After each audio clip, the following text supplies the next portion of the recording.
unravel me with the melody. You surround me with a song of deliverance from my enemies, till all my fears are gone. 'Cause I'm no longer a slave to fear, for I am a child of God. I'm no longer a slave to fear, for I am a child of God.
invite you to have a seat.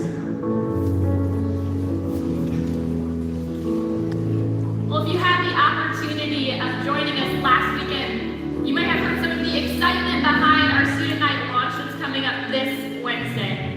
Now, last weekend I talked a little bit about how special of a dream team you have to be in order to get excited about hanging out with middle school and high school students.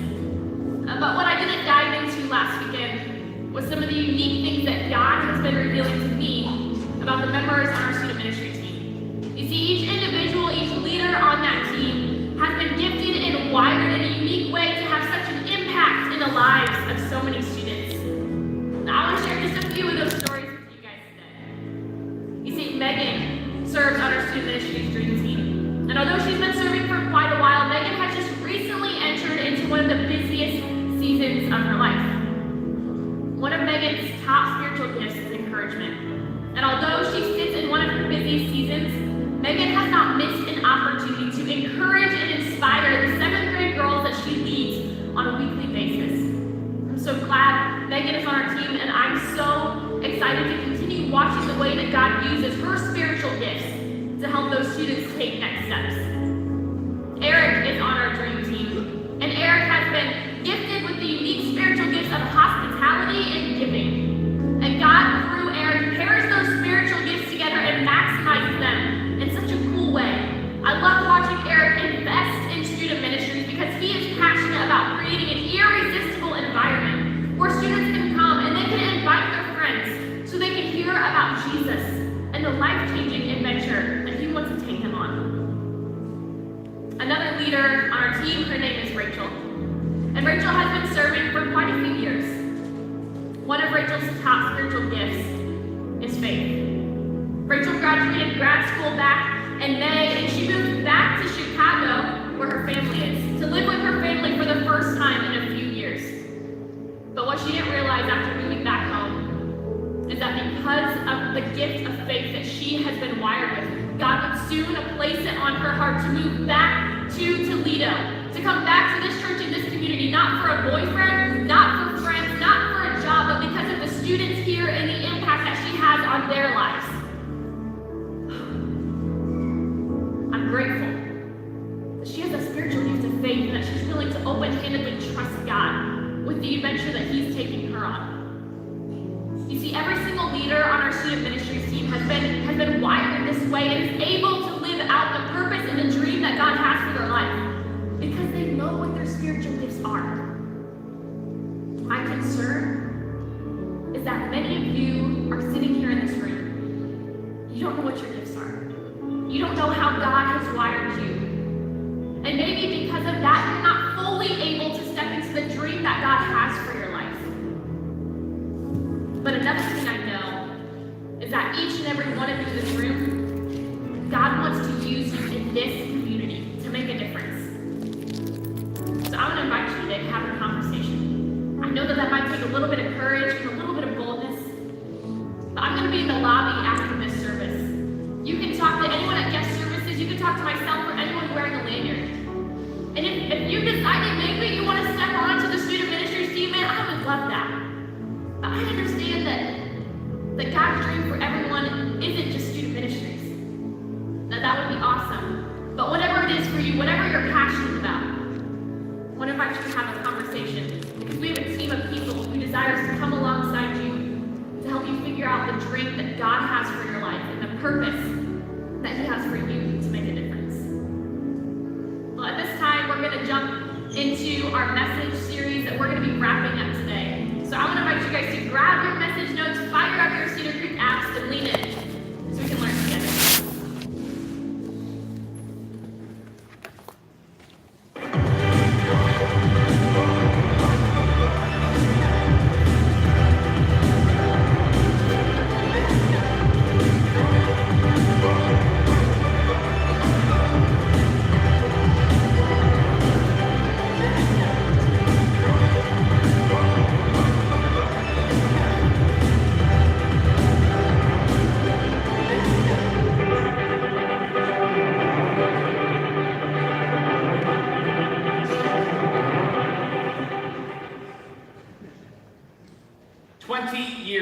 ago, Hurricane Mitch, oh yes, I'm wearing white pants again, okay? So no judgments, Labor Day's next weekend, I'm getting in while I can. But 20 years ago, Hurricane Mitch landed in Central America, specifically Honduras. And 20 years ago, one of our executive leadership team members, Bill Trout, went to Honduras for the first time. Now, I'm not sure if you realize this or not, but we've been 20-year partners with a network of churches throughout Latin America because of that hurricane called Great Commission Latin America. In fact, for those of you who give, not only are you impacting your local community here, you're giving through our church to a network of churches that are radically transforming communities throughout Central America. You're building after-school programs, houses for people who need them, churches for people to attend, medical clinics, sustainable businesses that can be replicated in other communities. You are having a global impact here. But last year, I was invited to come down and speak to their pastors, to their leaders of their church, a few hundred people. And when we figured out when and travel and all of that, I decided to include Josh Brossi, Luke Shortridge, and the amazing voice of Nate Manuel, other executive leadership team members, to join me on this trip. They had never seen firsthand the impact that God has had through those churches and our partnership with them. The only problem is, when we got to the airport, the Bill Trout, who we knew, was not available. He was off somewhere else in the country. And so Bill, who we knew, said that we need to look for Carlos Gomez, who we really didn't know, and that he would take care of us. And so here we are, in this small airport in San Pedro Sula. It's kind of like the size of Toledo Express Airport. And I was hoping for like a banner, Ben Snyder, Cedar Creek. We stood there. I'm looking around. I'm thinking to myself, hablo un poquito español.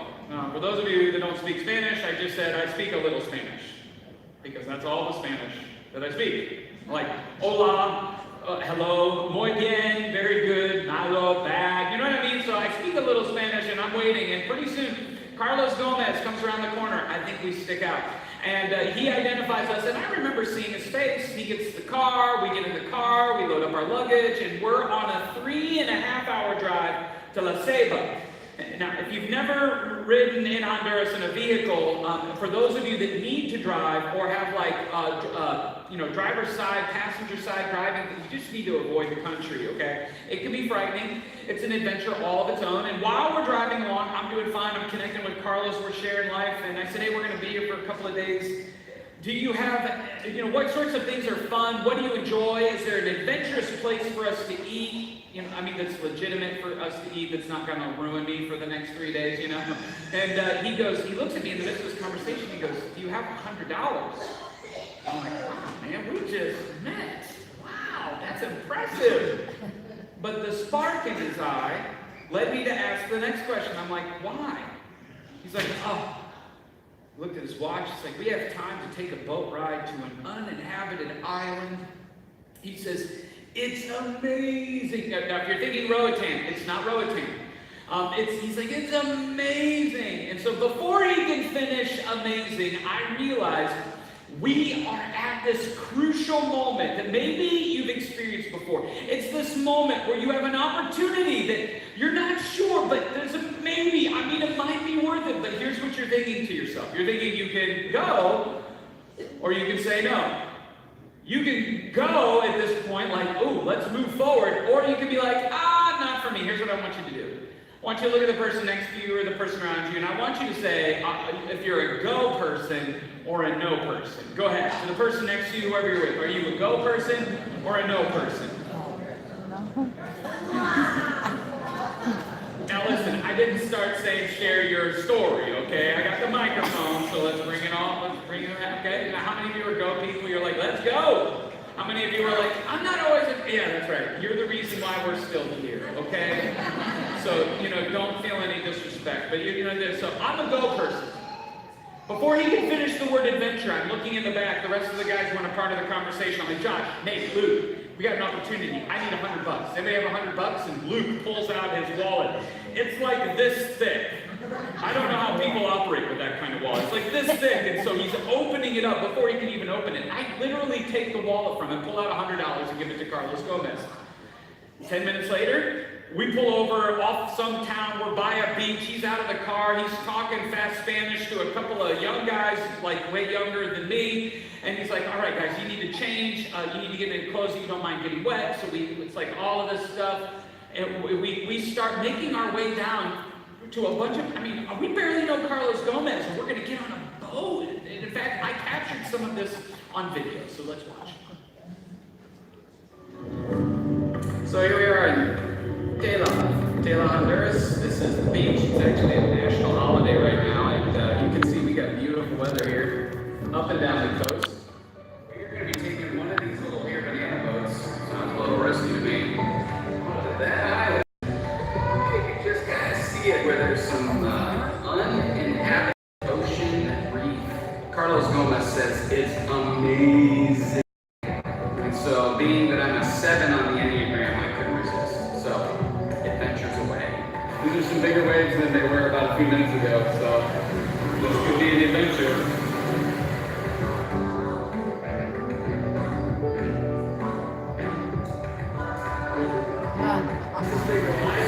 So, if this is the last video you ever see of me, I'm not even kids. I love you. I don't know, it's touching my foot right now, so I have a little time.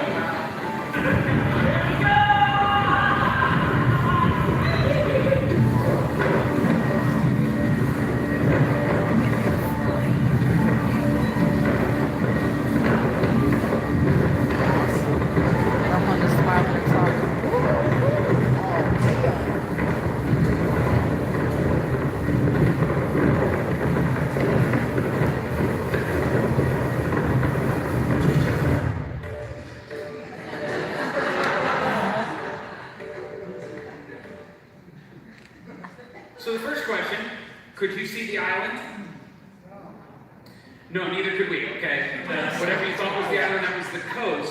40 minutes in, we can't see the island, and all we're doing is hitting the waves in a plastic boat.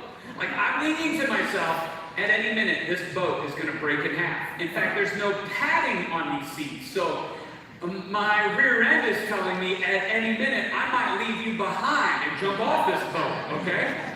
Well, we're sitting here, I'm going, this is what I call the oh crap moment, right? It's like, these guys are never going to trust me again.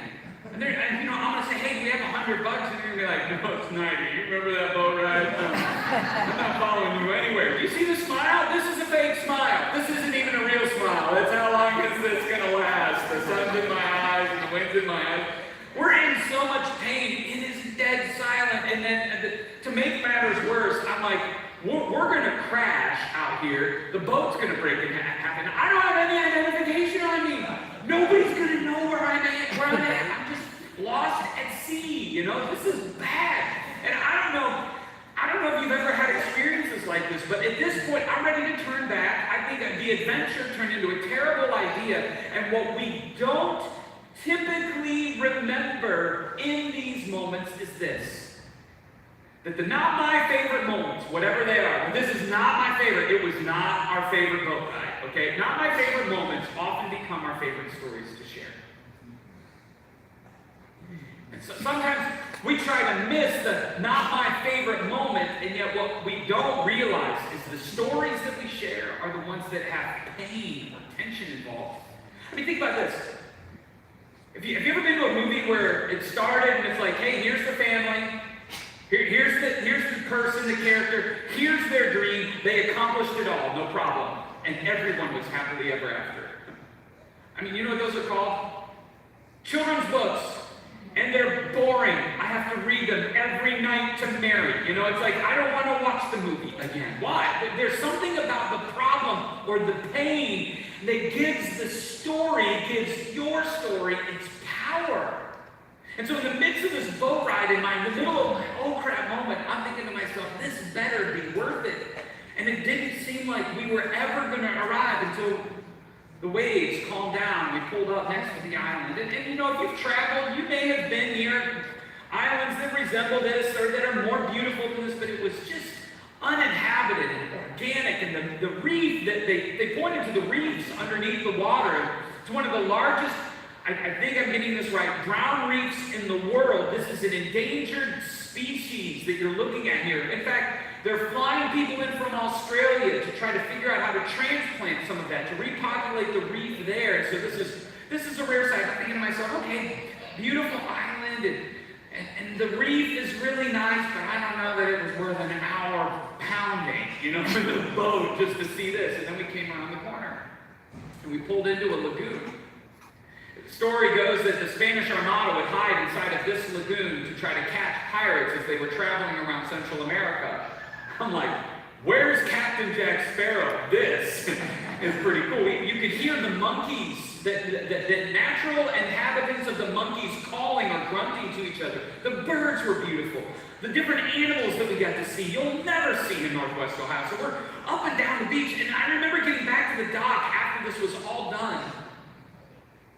And I thought to myself, that was amazing. It was worth every bit of Luke's $100 to go on that adventure. Now, I listen and watch and read some of the posts that you all put. You listen to the commercials that are out there and the different types of advertisements and how we want to collect experiences or we want to live a life of adventure. We want the fun. We want life to be amazing. When was the last time you actually looked up what the word adventure?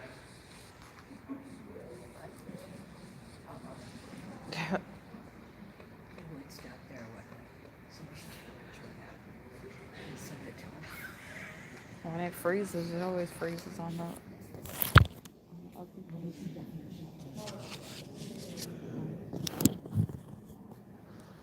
And line by line the story of Jonah. For those of you that are, as much as I'd love to do that, for those of you that are unfamiliar, it was at Joppa where God tells Jonah to go to Nineveh, and Jonah says no. When you read into the story, you start to learn, why does he say no? I mean, it's fascinating to me. Oh, yeah. Jonah is a prophet. Jonah is supposed to be living, go back a slide, living like God matters most. And when God shows up and says, go to Nineveh, he says no. Why does he say no? I think one of the obvious reasons was he was experiencing some discomfort with the assignment. It was going to take him out of his comfort zone, the place of familiarity. And he didn't want to disrupt that. Another reason why he didn't want to disrupt that, part of the reason why it was some discomfort is because of the disapproval, the deep hatred Jonah had for the people who lived in Nineveh. They were the Assyrians.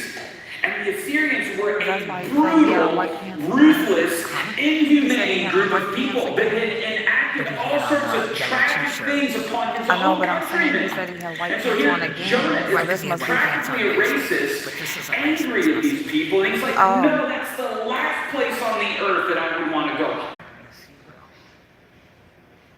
Some of you are like Jonah today. God's invited you into a next step on your adventure with him, on your journey with him, and you've been saying no, and you've been experiencing a storm in your life. Things haven't been going the way that you wanted.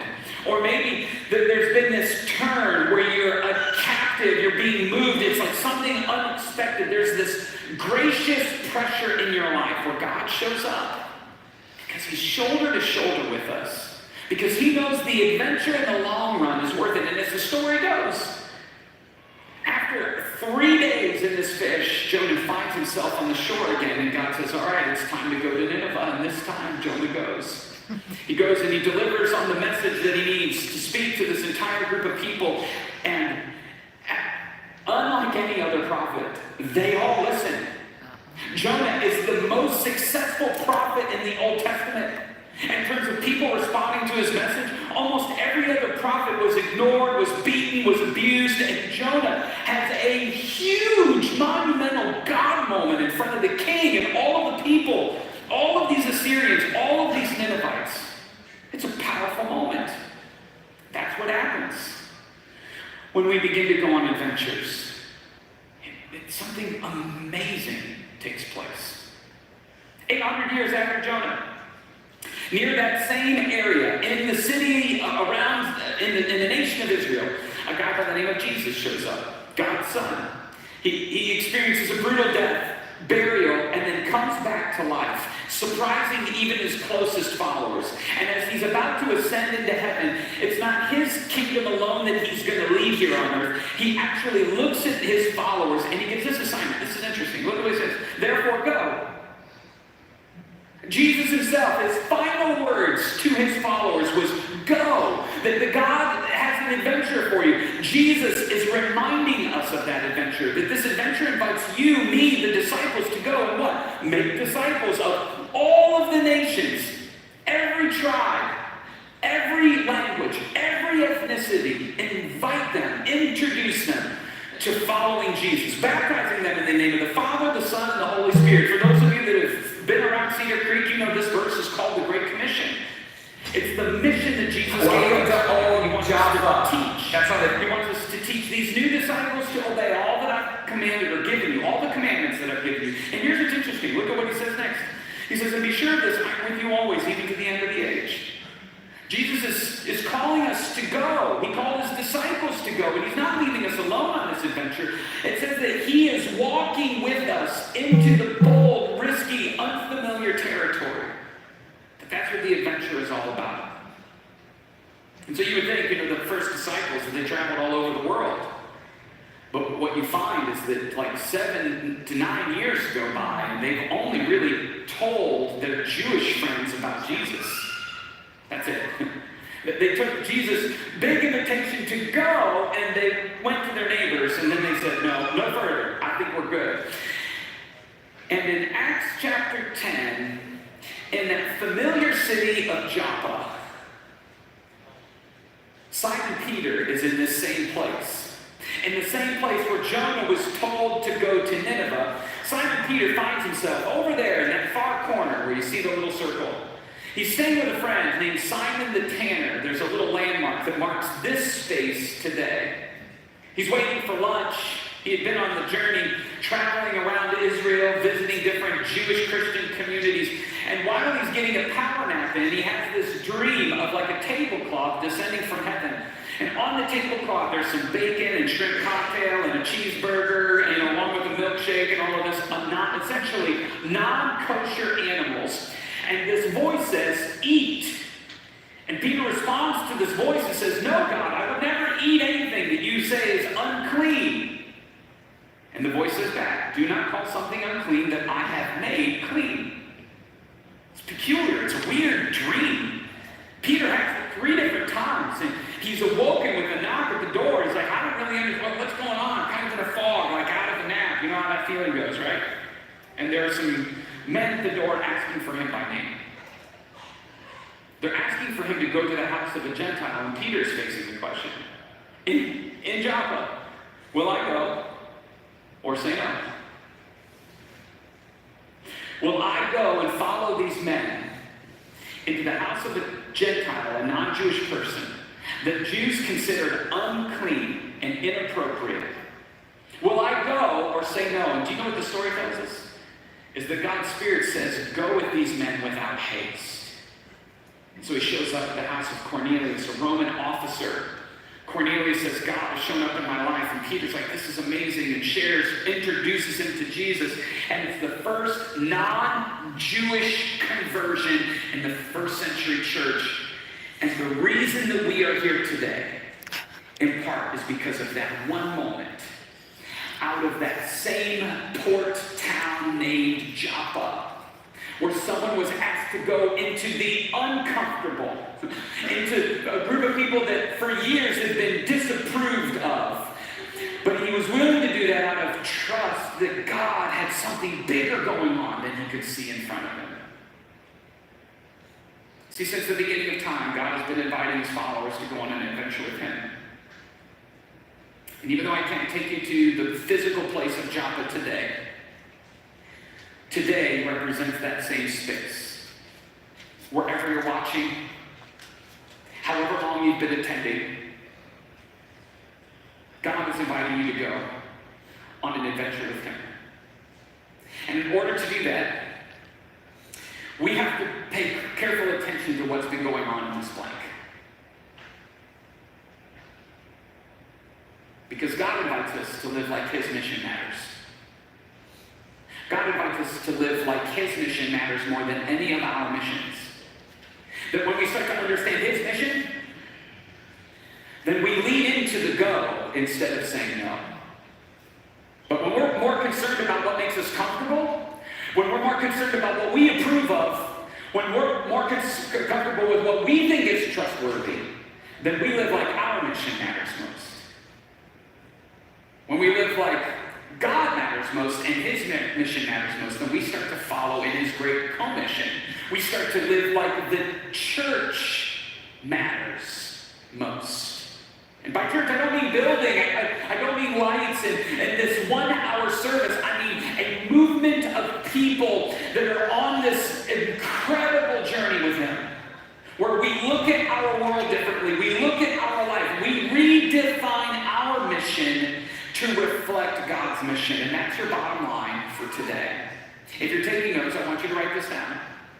That our mission, given to us by Jesus, is to introduce people to Jesus and the life-changing adventure with Him. This is basically a fresh way of saying the Great Commission, to go into the world and make disciples, to introduce people to Jesus, and teach them to obey everything that I've commanded them. Life-changing adventure with Him. Why? Because He said, I am with you always, even to the end of the age.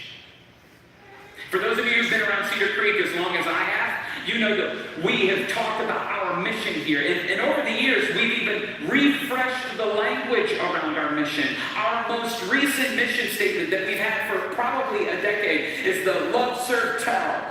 To reach spiritually restless and unchurched people out there, love Jesus, serve others, and tell the world about Christ. And that is the heartbeat of our church. And I knew when I took over as lead pastor that there would come a day where we would need to refresh the language, to bring some renewed clarity, some fresh air, fresh vision to what God has put in front of us. And that's what this weekend is all about.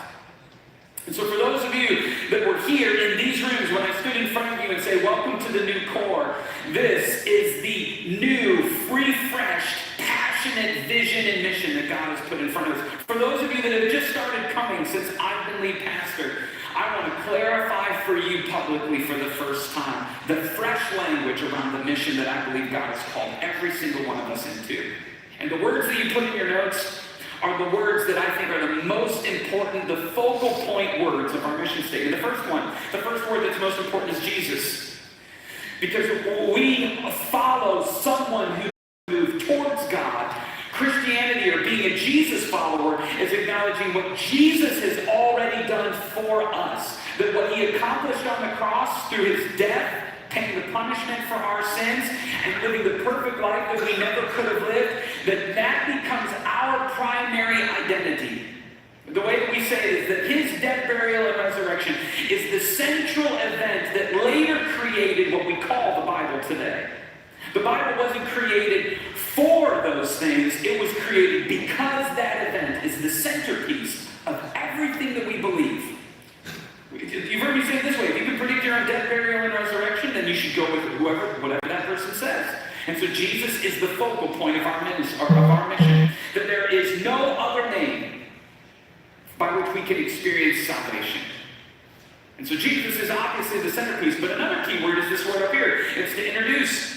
We believe one of the distinct things about our church, and one of the things that raises some of your eyebrows, or for some people, is that doesn't feel like church, or that doesn't feel like the church that I grew up in.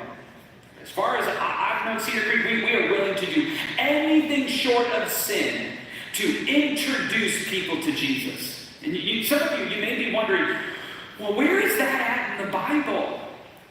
Jesus Himself taught this. That the very heartbeat and priority of God is not us. I hate to break it to you. Yes, you matter to God more than you could ever imagine. But nothing makes heaven sing more than when somebody is introduced to Jesus for the first time. Look at what Jesus said. He said this in Luke. In the same way, there is, what are those words? More joy. There's more joy where? In heaven over one lost sinner who repents and returns to God than over 99 others who are righteous and heaven straight away. Friends, that's a powerful statement. That if I could be so adventurous, if I could be so bold, if I could be so risky, not enough Christians, not enough Jesus followers really believe. Can I push in a little further? Sometimes it's difficult for me or for us to believe that that's true. We really want God's focus to be on us. And if you want more joy in your life, Jesus taught us how to do that. Go and introduce someone to Jesus. Be a part of a life-giving movement that's introducing people to Jesus for the first time. You want to make heaven sing? More joy in heaven. When you allow God to use you to introduce someone to Jesus, this is the heartbeat of our church. When was the last time that your heart was moved for someone who did not know who Jesus was? I have a feeling that for some of you long-time regular church attenders, it's been a while. And today, God invites you to go on an adventure to Him. And it's going to feel a little bit like unfamiliar territory. That's what makes it so meaningful. We exist to introduce people to Jesus. That's our mission. We want to introduce people to Jesus, but we're not just interested in getting a ticket punched to heaven and be like, okay, I said the prayer, I did the thing, and that's it, that's all, God's grace is good, and I'm going to go back to my everyday life. No, that's not what Jesus invites us into. He invites us to experience life change with Him. That when you begin to follow Jesus, Jesus makes you better at life, and He makes your life better. How? Here's the way that God has built it from the very beginning and the way that we talk about it here. This life-changing journey begins with knowing God. What happens when you know God? You receive His grace. That's the first step of faith that you take. And then you learn how to trust Him more and more every day. You learn how to live from that new identity as God's son, as God's daughter. You learn how to live out of that identity. You are forgiven. You're no longer defined by your sin, your mistakes, or your imperfection. You're no longer carrying these insecurities. And you grow in that relationship with God each day.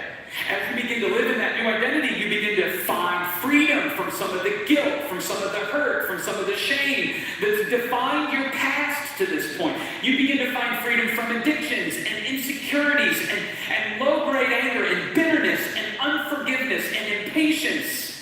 And instead, you begin to experience the fruit of the Spirit: love, joy, peace, patience in all circumstances.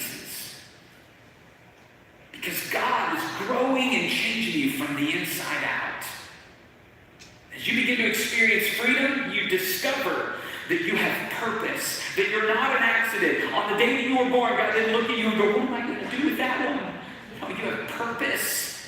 And when you discover that you have purpose, you get to choose to make the next step on the adventure and make a difference. That's when you allow yourself to be used by God to introduce someone to Jesus and the life-changing adventure with Him. This is what the journey is all about. This is what we talk about every single weekend. This is the steps that you take over and over and over again. It is so clear. It is so simple. That's why these 4 steps are so important to us, because no matter where you're at, you can be used by God to help someone know Him for the first time. You might be the voice of God saying, you need to find freedom, or I want to help you find freedom in your life. You may be a voice that helps someone understand that they have purpose. You might be the encouraging factor that helps someone step into making a difference in someone else's life. When Jesus said, go into the world and make disciples, He said, go into the world and help people know God, help people find freedom, help people discover their purpose, help people make a difference. That's what He meant. This is what the discipleship process is really all about. And so our mission at Cedar Creek is to introduce people to Jesus, that incredible, life-changing what? Adventure. Why the word adventure? Because that's how it should feel. It should feel bold. It should feel risky at times. It should feel like you're stepping into the unfamiliar. It should not feel like a spiritual snuggie where it's like, oh, this feels good all the time. No, it should challenge some of our beliefs. It should push us into places that we've never been before. It's going to force us to trust in God in new ways. And so and think about it. Every step of that, the first step of surrendering your life to Christ, that feels risky. The first step of trying to find freedom by taking off the mask and confessing sin and inviting people into those secret places inside of your life. Man, that's tough. Discovering your purpose, man, that's a bold, risky step to think that I actually have a reason for living other than making a paycheck or living for the weekends. It's risky to take a step out and to allow yourself to be used by God to make a difference. But I want you to do something for a minute. I want you to imagine. Imagine what would happen if we lived this mission out every day. Imagine what would happen in our community if together, we were introducing people to Jesus and they were experiencing the life-changing adventure with Him. Imagine what would happen in marriages, in our families, in our workplaces. Do you know what I see? Do you know what I see happening in our community if we were to live this out together? Everyone in our community would know that they matter. They wouldn't just see it on a sign. They wouldn't just long to hear it in their life. They would know that they matter to God, but they also matter at this point in human history because they have a purpose and they would live like they matter. People would show up at work differently. People would respond to their addiction differently, their heartache or their pain or their bitterness or broken relationships. They would show up in their families differently. They would treat their marriages differently. They would approach fostering and the adoption crisis that some of our communities are facing, the opioid epidemic. We would be solving more problems. We would have less politics and turf wars. Can you see what God may want to do through you, through us, if we were to live out this mission together? So, today, on the shores of Java, I want to invite you into the mission that Jesus gave His first disciples to go into the world and make disciples, baptizing them in the name of the Father, the Son, and the Holy Spirit, teaching them to obey, to follow the way of life that Jesus taught us, and to remember that we're never alone. The way that we're going to say it over the next however long God has me here is that we're going to introduce people to Jesus and the life-changing adventure with Him. Today you get to decide, are you going to go or are you going to say no? And for those of you that are ready to go, on your way in you were given a card that looks like this. It's called My Top 5. And on the one side it's 5 unchurched people who I am praying for and inviting. Essentially what I want to invite you to do in this next ministry season, starting now, all the way through, basically as long as you want, but for this next ministry season in particular, now let's call it through Easter. There are 5 people that God has put in your life that you have been called to go to. Some of you know some of those names. You might not be able to fill every blank. I'm calling this Invest in 5, Bring 1. Invest in these 5 individuals. What do I mean by invest? You pray for them. You show up in their life. You encourage them. You befriend them. You just invest in their life. No strings attached. You're not there just trying to tell them about Jesus. You just show up and be the friend. Be the godsend. Be the church to them. You may be the only experience of Jesus that they get in their life. And so show up in their life. These are the 5. And then I want you to bring 1. Bring 1 person. It may not be your top 5. I want you to bring 1 person to the next series where we talk about being anxious for nothing. If every single one of you were to bring 1 person, our church would double in a single weekend, just like that. So when you think about it that way, think about the impact collectively that we could make. Invest in 5. Bring 1. And then whenever God tells you to go, don't say no. Step into the amazing, life-changing adventure with Him. I promise you, it will not be easy. I guarantee you there will be moments of pain. I promise that there will be spaces where you're like, is this even worth it? But at the end of our life, when we look back, when we see how God used us in the midst of the good and the hard, you are going to say that was amazing. That God would use people like us to make an eternal difference here on earth. Let's make that our prayer together today. God, thank you so much for every person that's here. I believe you've brought them here on purpose to be a part of this mission in this next season, to live out what you invited those first followers to do, to introduce people to you. And not just to the event and the significance of your death, burial, and resurrection, but to the incredible life-changing journey of knowing you, of experiencing and finding freedom, of discovering our purpose, to seeing ourselves being used by you to make a difference. And God, I pray that you would help silence the fear of discomfort, the voice of disapproval, the spirit of distrust in us, so that we would go boldly, risk boldly, give boldly, live like this mission matters more than anything else.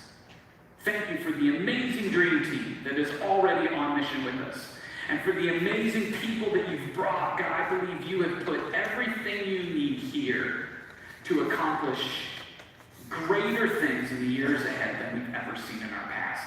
And we can't wait to experience this adventure with you today. And we pray this in Jesus' name. Amen. Amen. Well, as you can see, we have a little bit of technical difficulties, but thank you so much for just being with us through that and sticking around for you. But as we heard today, I don't know, for me, I'm really excited about this upcoming ministry year and this refreshed mission statement.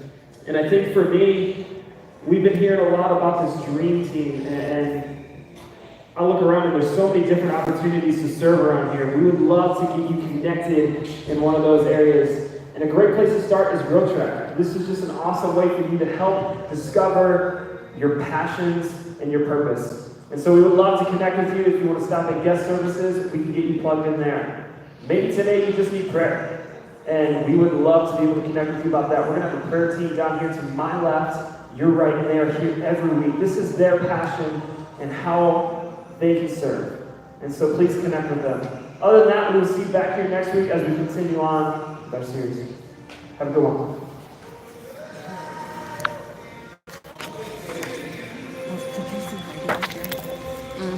At the desk.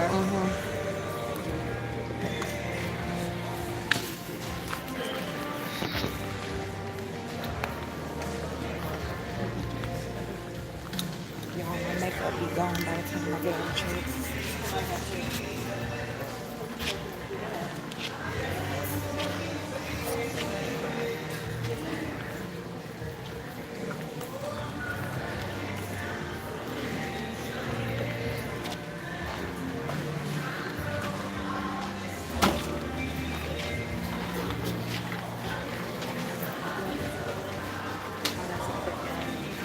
Thank you.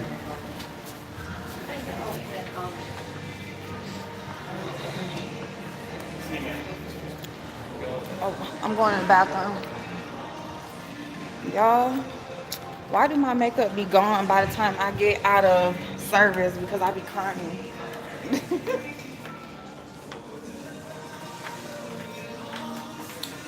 So it was just something different, y'all. I thank you so much for everybody who watched. I meant to say to watch the replay because I knew Butterfly was still alive. Butterfly is doing her Sunday marathon over there. And so I really didn't want people to leave her lives to come over to mine. But I was already, excuse me, I'm sorry. Oh, you're fine. I didn't worry about it. Thank you so much. Thank you. Have a great day. You too, sweetie. You're fine. So, I'm sorry, y'all, because I always be, every time I go to church, I'm crying. Y'all see my eyes is bare. My makeup be gone. I don't know why I put on makeup before I come to church. But anyway, y'all, so I just wanted to I just thought it would be something different. I was just gonna like leave the phone down while I was in there and let y'all listen. But then when he was showing the video about when he went on that trip, I was like, that'd be cool so y'all can kind of see the video or whatever with me. Happy birthday, Dunja, babe. Happy birthday. Hey, Sherry. Happy Sunday. Hey, Light Bright. Thank you so much. Hey, Yolanda. It does. It does, y'all. And I'm a little...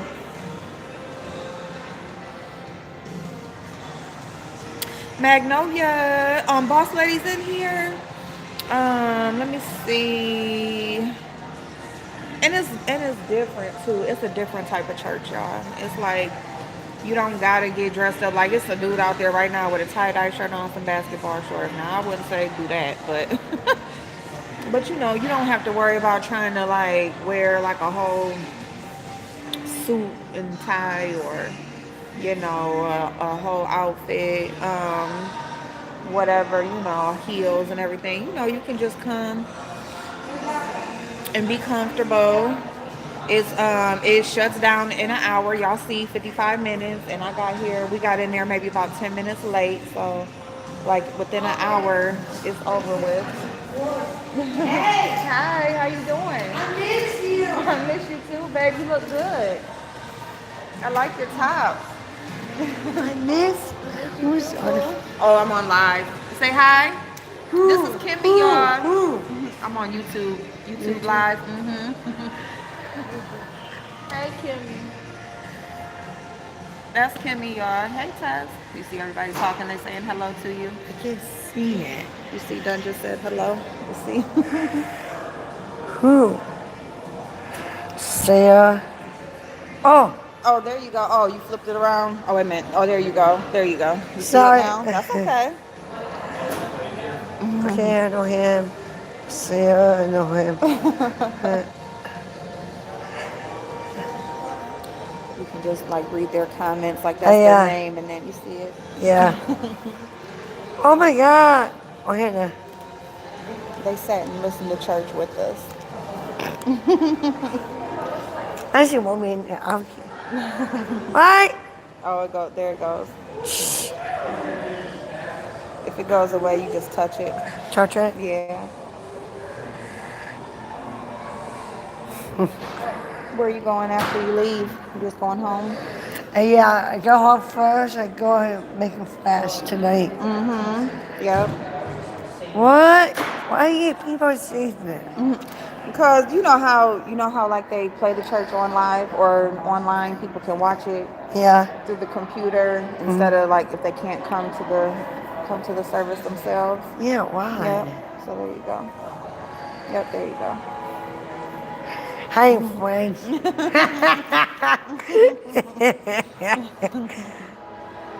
Okay, delete this. Yep, there you go. No, delete. Pull off. Oh, well, that's the end of it. Until somebody says something else, like if somebody else comments, then it'll come up. But other than that, you can go scroll up to the top and see. Oh, yeah, See? that's it. Wait, watch this. Delete. Okay, watch this.